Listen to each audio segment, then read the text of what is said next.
Okay, hello and welcome to this lesson on how the Russian economy developed up to the year of 1914. This lesson is going to be particularly useful to you if you're a year 12 or year 13 student and you're looking at the course on Tsarist and Communist Russia from 1855 to 1964. However, it's also going to be of use to anyone with a general interest in Russian history or with an interest in the history of this period leading up to the cusp of war in 1914. So, what are our learning objectives for today's lesson? There are two. The first one is, unsurprisingly, we are going to look at what the main economic developments were in Russia up to 1914. So if you've been studying this course so far, you will have looked a little bit at developments under Mikhail von Reuter and Ivan Vishnegradsky under Tsars Alexander II and III. Now in this lesson, we're going to be looking at developments under Sergei Witte and Tsar Nicholas II up to 1914.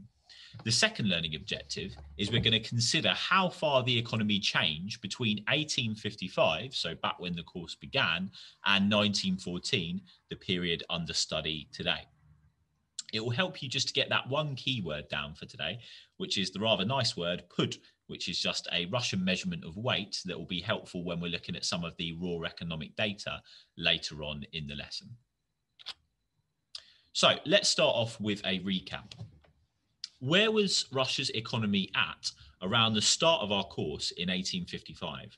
Cast your minds back. What was the dominant mode of economic activity in the country in 1855? What did economic activity look like? Where was the level of industrial development? You may remember that the Russian economy was primarily based around serfdom. That means peasant farming.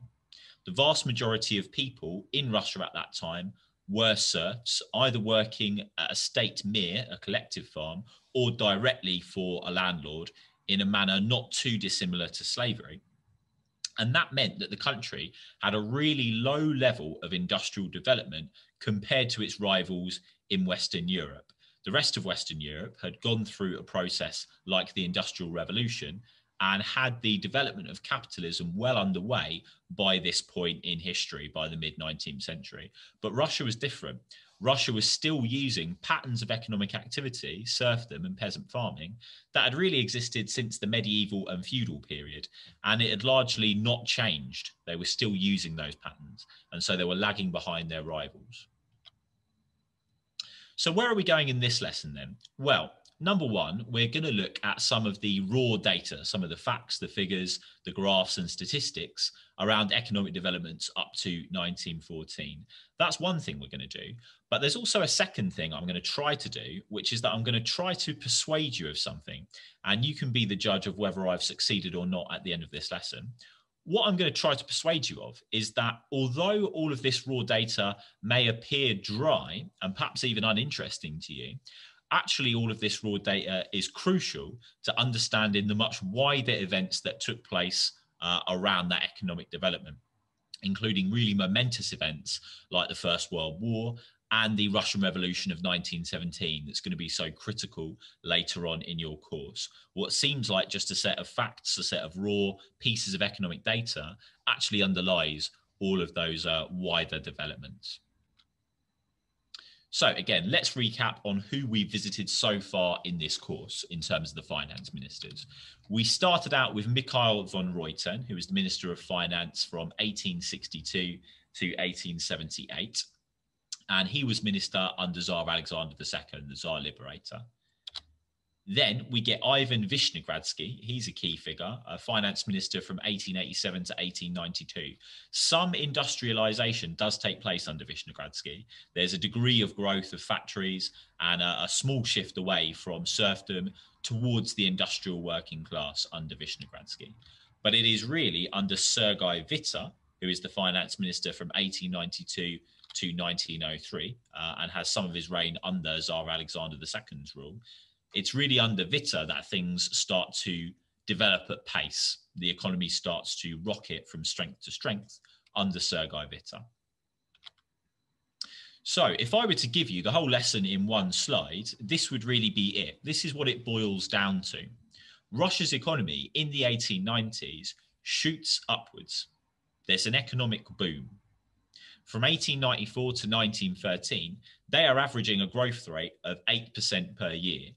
Now, that may not sound like much to you. It might sound modest. 8% perhaps doesn't sound like a lot. However, let's put this in perspective. The modern British economy, if you put aside the last couple of years where things have been affected by coronavirus, and so the data is a little chaotic, the modern British economy has tended to be growing at about 0.2 to 0.4% per year. And the modern British economy is one of the strongest in the whole world today. Britain is one of the richest countries in the world. And yet the growth rate is around that. The Russian economy back at this stage, leading up to 1914, is growing an average of 8% per year. So it's vastly outpacing the modern British economy. And you can see how that's borne out from the last bullet point on this slide here. The economy grew more in that short period, just in those couple of decades really, than it had in the entire preceding century. So if you picture this in your mind, it's almost as though Russia has been kind of ambling along almost in stasis for hundreds of years. Although different leaders have come and gone, different wars have been fought, the essential patterns of life and economic activity of work have remained really pretty much static. They've remained the same. Serfdom has been dominant. And then suddenly in the 1890s, there is this boom under Sergei Witte. Something changes. The shape of the country, the face of its economy has changed. So how did they do this? Well, as we've said, Sergei Witte was absolutely critical in this process. He was the finance minister from 1892 to 1903, when a lot of this industrialization took place. Now, key to understanding Sergei Witte is understanding why he was so desperate to modernize the Russian economy. Well, the reason was Sergei Witte was loyal to Tsarism, and he wanted to stop all of the wave of opposition to Tsarism that had been bubbling up over the prior decades. So earlier on in the course, you will have looked at different opposition groups. You had the liberal intelligentsia, the doctors, the professors, the teachers, the lawyers, who all wanted Russia to democratize and to look more like a kind of liberal capitalist country, such as Britain, for example. Then you had people like the Narodniks, who, although they were mostly members of the nobility themselves, they encouraged peasant uprisings to radically overhaul the whole way that Russian society was working. They would assassinate police chiefs. They had several assassination attempts against the Tsars themselves. And then finally, you had the Marxists, who were advocating a working class overthrow of Tsarism. So opposition had really been building to a crescendo, especially around 1905 with the failed 1905 revolution, which, although it failed, represented the most serious challenge to Tsarism that had yet existed. So all of Tsarism's allies, all of the friends of the autocracy, have this mission to try to now defend it from the opposition that has been thrown up against it. And they, broadly speaking, got two ways of doing that. Number one, they've got the methods of Stolypin's necktie, violence and repression against the opponents of Tsarism, their arrest, their exile, their public hanging in a lot of cases, the use of the secret police and the Okhrana. So they've got the stick in one hand, but what Witte realizes is they can't just use the stick. They need the stick, but they also need the carrot. They need some method of raising the living standards of ordinary people in Russia so that those people actually buy into Tsarism and support it in the first place. And Sergei Witte believes industrialization is going to be able to do that for the country. It'll be able to lift the living standard up so that people actually support Tsarism to begin with and never want to oppose it. So how does he go about doing this? Well, there are three methods. Number one, he decides he's going to raise interest rates to encourage foreign loans to come into the country, and this will help fund some of those industrial projects. Secondly, he's going to prioritize heavy industry. So that's natural resources like oil and coal, which Russia is fairly rich in. He's going to prioritize that and look to develop the economy off the back of that heavy industry. And then third, he's going to raise foreign investment to fund things like railways, electricity plants, mining and oil fields. So I said in this lesson we would have two objectives. One would be to look at the raw economic data. And the other would be to explain how some of that raw economic data explains wider social developments that were taking place at the time. This picture is an illustration of one of those wider social developments. So I just want you to have a look at it here. You may want to pause the video for a moment, perhaps bullet point down what you can see. Just start at a basic level. So most people will notice the man in the middle here. You're absolutely right to notice him. He's crucial in Russian history. I'm going to say who he is in a minute. You'll also notice that there is a crowd around him and they're all listening to him speak. Some of you will have noticed there's the smoke up in the background, and you may have noticed the kinds of factories. I've given the game away there. The kind of buildings that there are here, which are factories. So this is an industrial district. It's a factory area known as the Putilov Ironworks. Now, this scene would not have been possible before industrialization. Before industrialization, everyone, broadly speaking, would have been a serf. The vast majority of people were serfs. They were working on a collective farm, either a state mere or a landowner's farm.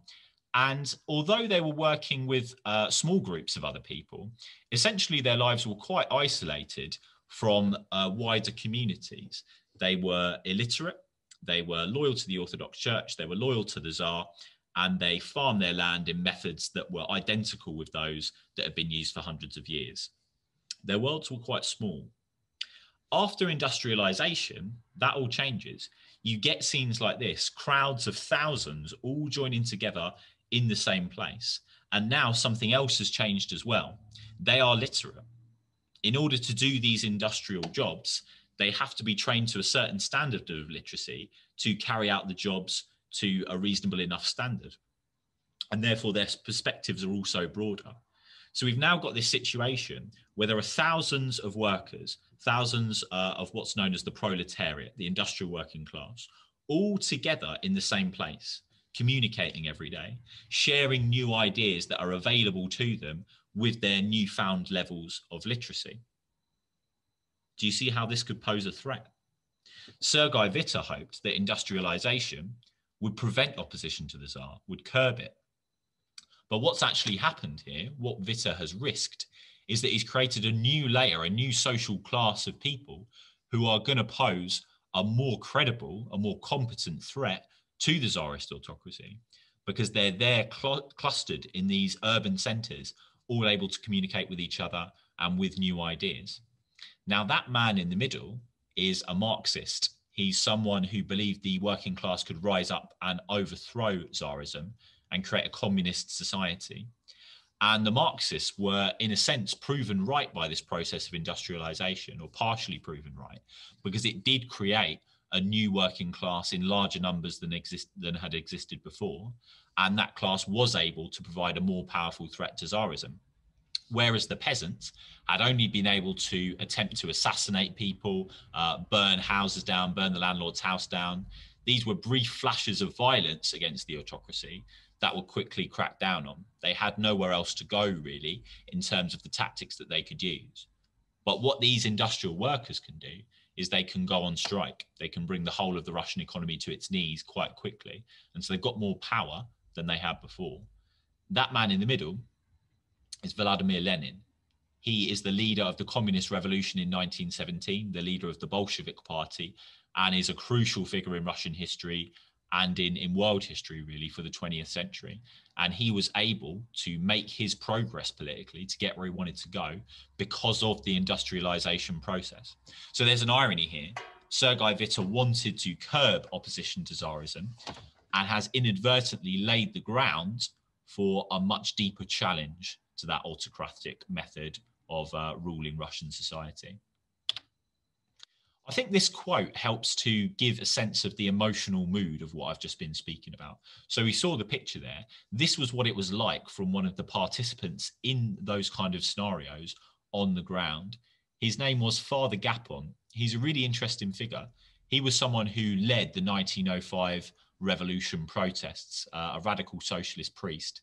And he's an interesting figure because although he led the 1905 revolution, he later became a police collaborator. He advocated working together with the secret police, the Okhrana in Russia. And as you might expect, that was controversial with Gapon's fellow revolutionaries. If you're interested, I encourage you to go and research Father Gapon and how his life ended. It's an interesting story. For now, we'll stay with this quote here. St. Petersburg seethed with excitement. All the factories, mills, and workshops gradually stopped working, till at last not one chimney remained smoking in the great industrial district. Thousands of men and women gathered incessantly before the premises of the branches of the Workmen's Association. So Gapon's giving you that idea there of what it was like to be an industrial worker at that time, or even just to be present in those industrial centres.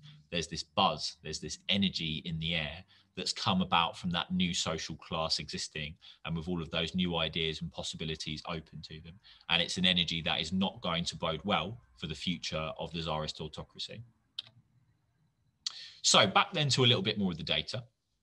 By 1914, Russia has created 62,000 kilometers of railway track. That makes them the country with the second largest amount of railway track in the world at that time, more than double what they had before Sergei Witta's reign as finance minister. The country that had the most in the world at this time was the USA. They had about 500,000 kilometers of track, so they're way ahead. But nonetheless, Russia being second was very significant. They'd also created something called the Trans-Siberian Railway, which connected Russia with the Far East for trade. So this railway was not only an economic achievement in its own right, it also further aided the process of industrialization because it stimulated trade with other parts of the world. Secondly, it actually helped stimulate all the other industrial projects that take place, because there'd been in Russia an ambition before this point to set about developing the economy industrially, but manufacturers and employers have been put off by the transport costs. If they were to set up, for example, an electricity plant, there are transport costs associated with doing that in terms of bringing in the resources necessary to run that kind of plant. However, with all of these public railways, those transport costs are dramatically reduced. And so business becomes much more viable and much more feasible in terms of developing the economy industrially. So the railway is an achievement in itself, but it also has that knock-on effect, kind of virtuous cycle of developing the rest of the economy. It's also significant for one more reason, which is a military reason. Again, you may wish to just pause here and see if you can remember it. So that military reason is there are at least two major instances in the course so far that we've looked at where Russia perhaps ought to have won the war that it was in. Those are the Crimean War and the Russo-Japanese War. In both of those wars, Russia had a numerical advantage. The population of Russia is vast compared to its opponents in those wars, and therefore the number of soldiers outnumbers its opponent. However, they lost in both wars on account of a couple of factors. One, their weapons were not modern enough, not competent or capable enough. And number two, their transport infrastructure let them down. So in the Crimean War especially, there were some battles where their soldiers literally could not be present in time because the railways could not get them there efficiently enough. And so they suffered these humiliating defeats. And the Russian government was really keen to make sure that that never happened again. A little bit more data for you. So coal production soars from 183 million puds, there's our keyword, in 1890 to 671 million by 1900. Clearly an enormous achievement there. And what that means is Russia has now become, by 1914, the fifth greatest industrial power in the entire world. So Russia has gone from this position of being a relatively backward, feudal, medieval-based economy in 1855, with everything revolving around serfdom, to being the fifth greatest industrial power in the world, an impressive achievement. And they use that industrial power to re-equip their army. They're going to recoup all those losses that they took in the Russo-Japanese War leading up to 1905. And the army is now going to be in considerably better shape as a result of that industrialization process. Now, that does not go unnoticed by the rest of the world. All of Russia's rivals, especially Germany, sees what is happening here, and they fear the process of Russia industrializing. It's a key cause of the First World War. Have a little look at this quote on the slide behind me. This is from a German diplomat who was observing the process of industrialization in Russia and voicing his fears of what could happen. This is what he said. In a few years, according to all expert opinion, Russia will be ready to strike. Then she will crush us with the number of her soldiers. Then she will have built her Baltic fleet and strategic railways. Our group, meanwhile, will be growing steadily weaker. Russia knows this well. So what he's saying here is, look, Russia outnumbers us. It has an existing structural advantage in terms of military competition with the rest of Europe. The only thing that's held it back so far is its level of industrial development. And it now appears to be developing itself on that axis very rapidly. The Germans feared that if they allowed Russia to continue to industrialize, then Russia would simply overwhelm all of her enemies, of which Germany was one. So it was a key factor in the Kaiser's decision to launch the First World War, to act aggressively in 1914, because he thought he had to strike while the iron was hot, so to speak, because Russia seemed to be industrializing at such a fearful pace. So again, it's the raw data that underlies the wider story of something as momentous and international and significant as the First World War. So as we've said, Sergei Witte decided to prioritize heavy industry, but he kind of went for a small number of very large factories. It wasn't necessarily that the total amount of factories shot up by an enormous amount. It was that factories increased, and of those factories that were new, they tended to house a very large number of workers, often over 1,000 people present in them. And again, think back to how that links to the theories of the Marxists. The Marxists are saying, look, so far we have failed to topple Tsarism, but if the industrial working class grows strong enough, then that will become possible. There will be a social class with the power and the will to enact a revolutionary change within Russia. Of all of those new industrial sites, there's a couple that it would be good to take particular note of, and they are the Baku coalfields and the Putilov ironworks. The picture that we looked at earlier in this lesson was of the Putilov ironworks, and it's something that comes up again and again as a site within the course that you're studying. Just to finish off then, a few graphs for you to look at. There are arguments sort of for and against the extent to which Sergei Witte pulled off this economic miracle. There are some arguments that there were limits to what he did. Have a little look at these pie charts. They illustrate that story. So on the top left there, you can see that the state revenue, which is just the money coming into central government, has gone from 2 billion rubles in 1908 to 4 billion in 1914. So in just 6 years, the state revenue has doubled. Then if you look at the number of banks, a similar story is being told there, practically a doubling within 6 years. However, if you look at the number of factories and workers, the increase appears to be a little bit more modest. Yes, there is an increase, but it doesn't seem as dramatic as the increase in state revenue. So there are some caveats and nuances to the process of industrialization under Sergei Witte. And again, this is borne out when you look at the heavy resources. So coal, pig iron, oil, and grain. In some of these resources, there appears to be very dramatic growth. In others, something approaching stasis, significant continuity. So there are limits to the process of industrialization, despite the fact that a very real uptick did take place. So just to finish off, I would recommend that you do these activities. What is your overall opinion to this question of how strong the Russian economy was by 1914? And can you foresee any weaknesses in the Russian economy? Is this going to sow the seeds for or lead to any problems for the state of Russia by 1914? What unforeseen consequences could there be to Sergei Witte's project of industrialization? Thank you for listening, guys, and good luck with the rest of your course.